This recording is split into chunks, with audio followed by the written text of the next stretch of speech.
Hello, you all. Hi, it's Tease. Good day. Good afternoon, good evening. I hope all are well. Hope all are safe. I would say as of now, and as of in this moment, they almost have us where they want us, or we are exactly where they want us. And I'm not talking about every single last nappy-headed person or Negro as you know them.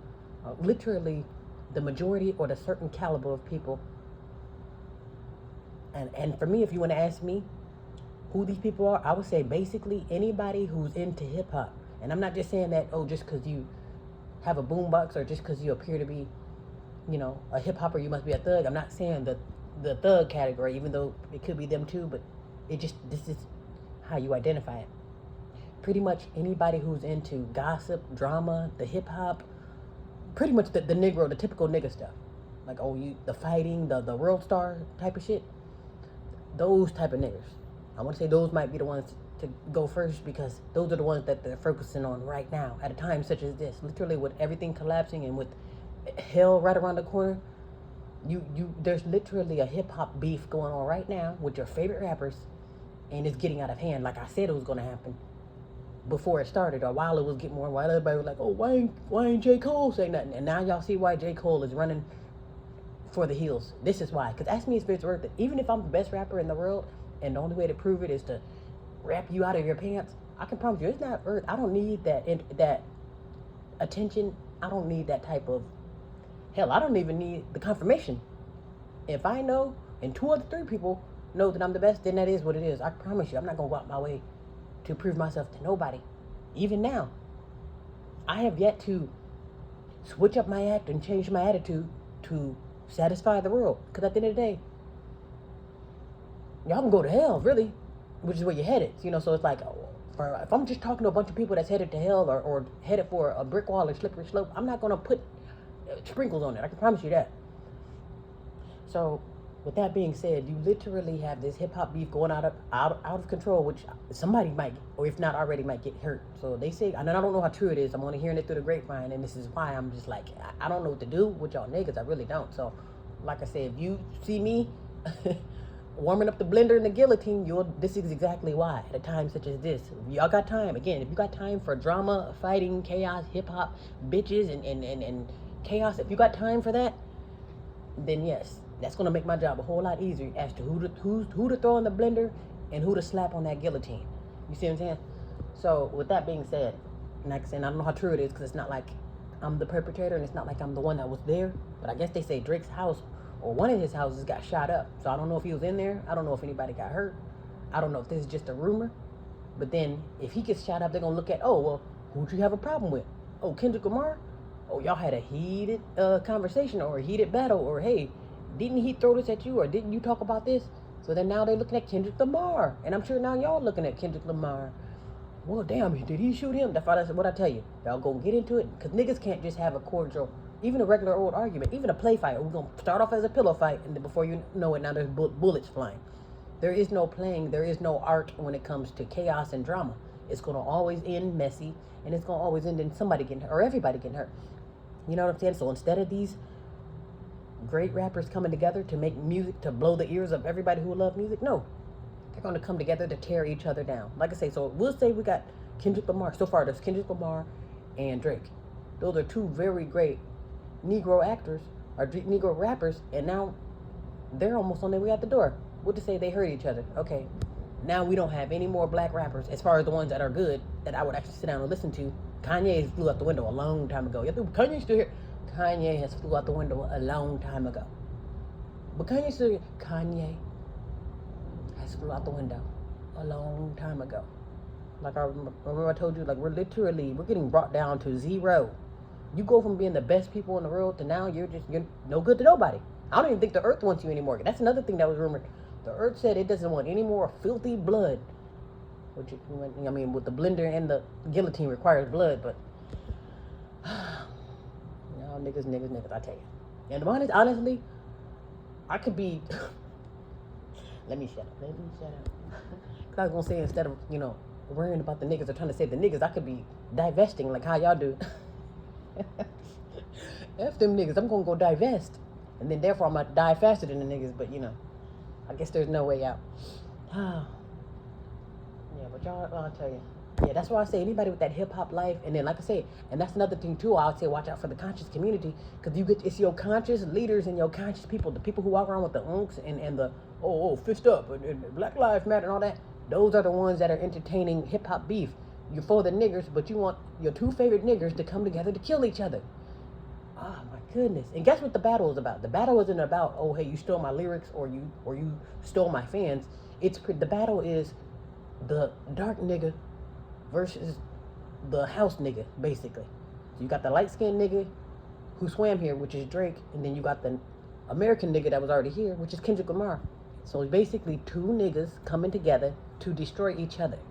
And it's working, and you niggas are loving it. You see what I'm saying?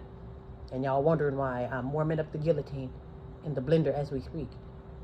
Because I can promise you, at a time such as this, I don't need no fighting, rowdy hip-hop Negroes around. Even that's another thing, too. When I call myself being all for the niggers and I want to support, when they said they had that hip-hop movie coming out, which I know is going to be a hit, and I know everybody's going to be interested in it, but that's why I won't be participating. A bunch of rowdy niggers and some. Then you got those rowdy Mexicans. Oh, hell no. Oh, no.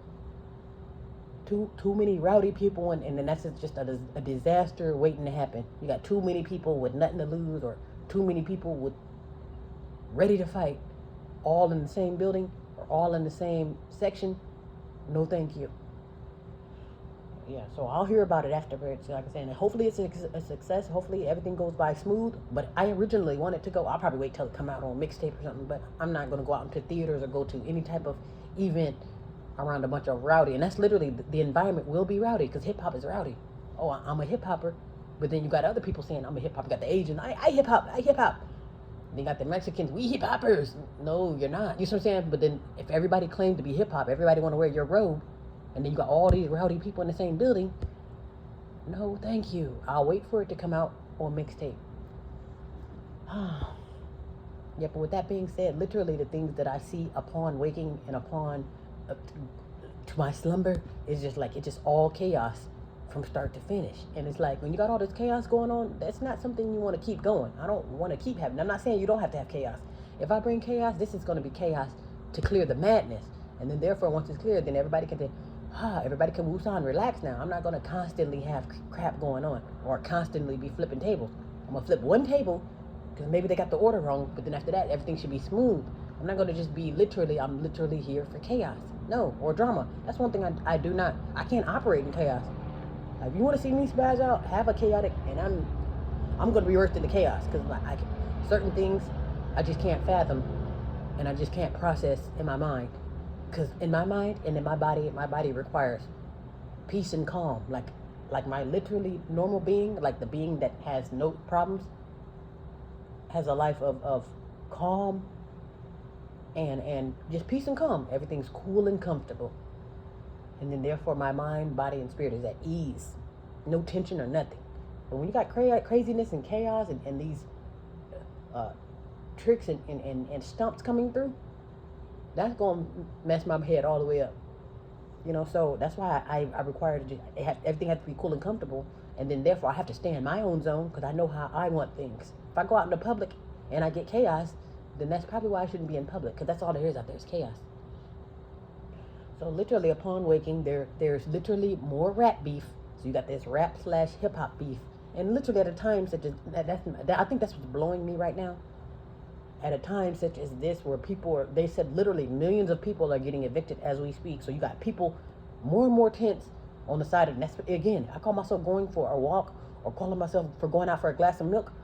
Do you know how many tents I have to go up and around? I have to literally walk in traffic to get to where I'm going.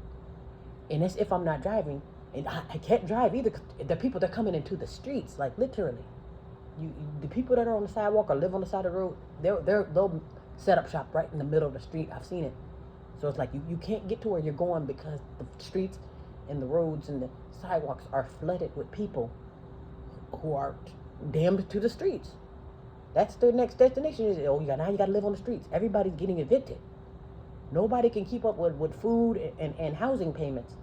And like I said, and with that being said, with the whole world knowing that nobody can pay for food and housing, the billionaires know it. They know how to fix it, but that's like I'm telling you, they got to do exactly where they want you. You scraping and scoundering, but yet you still got time to focus on beef. So it's like I say, instead of encouraging them to fight, we should be getting with Drake and Kendrick Lamar. Hey, how can you encourage us to get our shit together? How can you encourage us to keep our damn house? How can you keep us from eating out the garbage can? We're happy about that. But no, they're fighting. That Kendrick Lamar and Drake might be our last hope. And if that's the case, we are in trouble. Just how they said, oh, Kanye might be. We are in trouble. Okay? So that's why I said, with that being said, if I can't help you now, only thing I can do for you later is slap you on that guillotine or throw you in the blender. That's the only thing. Only thing I got for you is execution. I promise you. At this point, there's no hope for you. Because I've been trying. Like, I've been trying. Like, I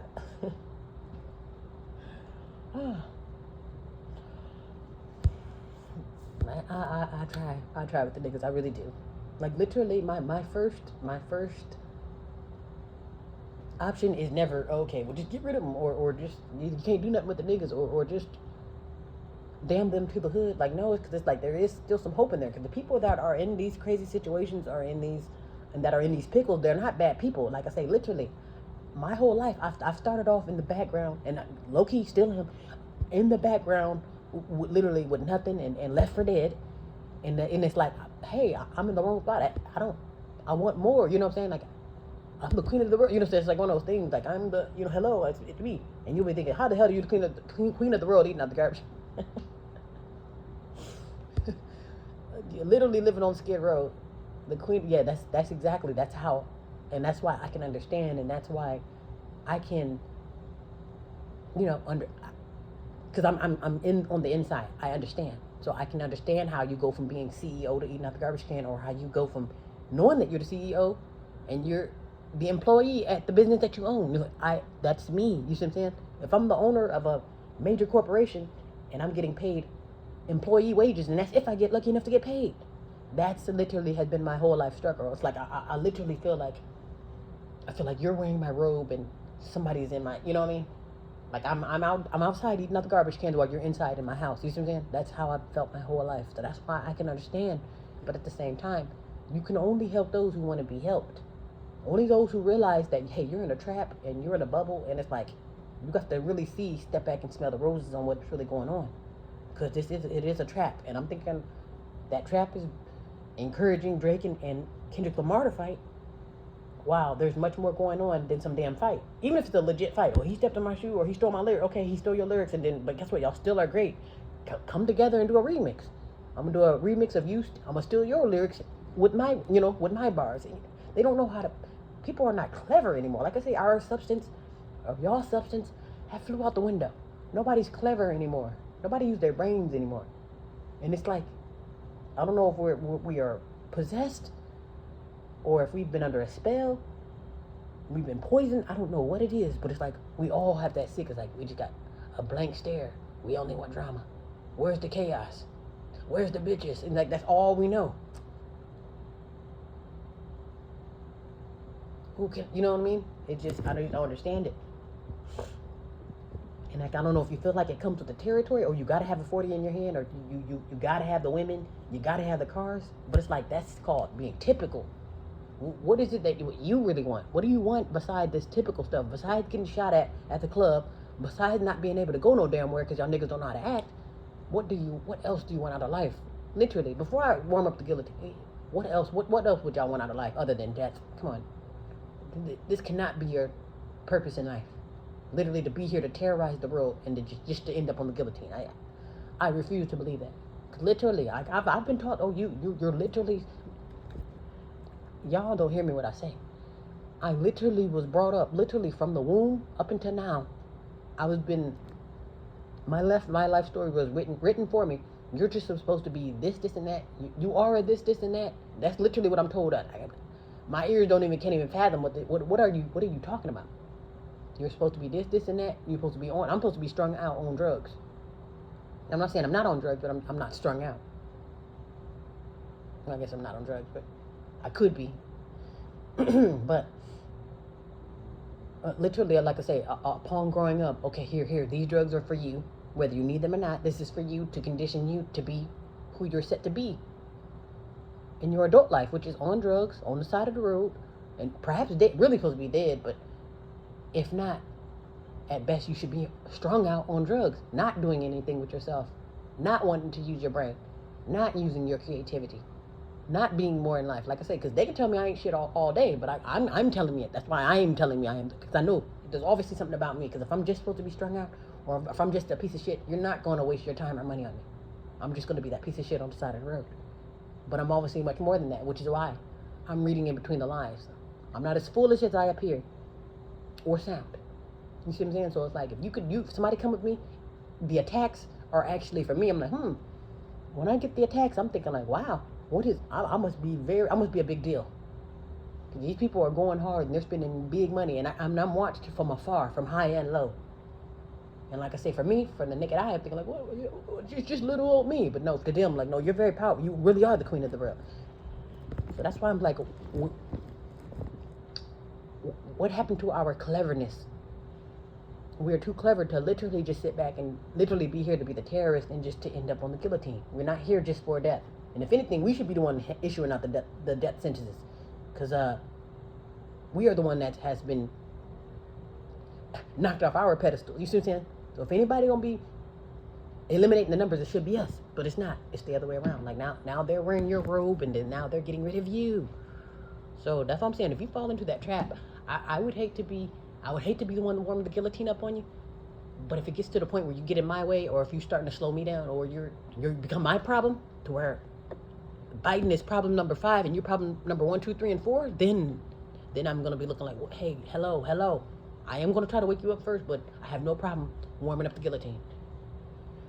But right now, I just think it's a hot mess at a time such as this. Because even if I'm in the studio with Drake and we work together, and I work with Kendrick Lamar to where like, oh, we got some good music coming out, or hey, oh, the Kendrick Lamar party tomorrow, Drake's party is yesterday, and then it's like, I can promise you, even being in the middle of their work business, in the middle of the drama, I can promise you, I'm not going to be focused on what's going on with Drake and Kendrick Lamar, because there's too much stuff to do now at a time such as this. Like, I can promise you that Kendrick Lamar, Drake, like, that's basically just a fight. That's them fighting. And I'm thinking it just has our attention because, oh, those are our favorite rappers. Or because that's mess. Whatever it is, it got our attention. We're not worried about preparing for tomorrow. We're not worried about gas being $50 a gallon or a loaf of bread being $20 a loaf. We're not worried about that. We're not worried about people. And hell, the same people who are entertaining it, those are the ones who, you got about 1-2 payments or $1 or $2 from being evicted your damn self. You on your way to be eating at the garbage cans too. But yet you still got time to be focusing on Drake and Kendrick. Instead of focusing on them saying, hey, can I borrow $20 so I don't get evicted? Or is anybody even asking these people for money? That's if I'm focused on Drake or Kendrick Lamar, I promise you, I'll be asking them, hey, can you please, Kendrick, since you in California and I'm in California, can you please give me $20 so I ain't got to eat out the garbage can? If I got to focus on it. I'm just saying, but we don't do that. We don't ever think of how can I elevate, how can I get myself out of this pickle, because we're comfortable. We enjoy the drama. We love it. And that's why I say I would not be going to that nigger event, that hip hop event. And like I say, and I know it's going to be a hit. I know it's going to be fun. Like I say, and I initially wanted to go, but as I use my brain and start to think, a bunch of rowdy niggas, a bunch of rowdy Mexicans, and possibly rowdy Asians in the same place claiming to be the owner of your stuff, I'll wait for it to come out on mixtape. And again, this is why too, why you have to watch out for the niggas. Like I say, with this whole hip hop stuff, it's your conscious people. Like I say, the people with their fist in the air. Your people who gotta have the Zen serenity, my brother, or fist in the air, my sister. And those are the ones who are gonna be front row seat at the Kendrick Lamar and Drake beef. That's why I don't trust you. I don't trust y'all niggas. I don't. That's why I have no problem warming up the guillotine. You don't know who is who. Be the main one with the naps and the main one with their fist in the air, encouraging rap beef instead of you saying, hey, and I'm not saying you can't rap, but like I said, if you're not rapping about get yourself together, please, and shut the F up, then you don't need to be listening to him. If I'm rapping about your baby's mama or your dad or your problems, even if it does have bars, it's like, it's not productive. What am I getting out of it other than some drama, other than, hey, what you gonna say about that? He just talked about your mama. So y'all niggas ain't shit. And you're toxic too, and you're wondering why Pink Jesus didn't pick you up, but that's a whole nother story. Anyway, be well, be safe.